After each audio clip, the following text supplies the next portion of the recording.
మీరు ఇక్కడ వచ్చిన తర్వాత పూజ కూర్చునే వాళ్ళు మీరు ముచ్చట పెట్టుకుని కూర్చుంటారు. మీరు చేయాల్సిన కార్యము తీసుకోవాలి. ఆ తర్వాత ఇక మీరు వేరే పనులు చేసుకోవాల్సి వస్తుంది. దయచేసి పూజ కూర్చునే వాళ్ళు మాత్రము కేవలం నా మాట మాత్రమే వినండి.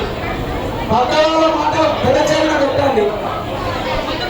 ఓం కేశవాయ స్వాహ, ఓం నారాయణ స్వాహ, ఆచమనం చేయండి. ఓం కేశవాయ స్వాహ, ఓం నారాయణ స్వాహ, మాధవ స్వాహ, గోవింద నమః, విష్ణురామ పద్మనాభాయ నమః, దామోదరాయ నమః, సంకర్షణాయ నమః, వాసుదేవాయ నమః, ప్రద్యుమ్నాయ నమః, మృత్యుంజయాయ నమః, పురుషోత్తమాయ నమః, రోక్షాయ నమః, నారసింహాయ నమః, అచ్యుతాయ నమః, జనార్దనాయ నమః, ఉపేంద్రాయ నమః, హరే నమః, ఓం శ్రీకృష్ణాయ నమః.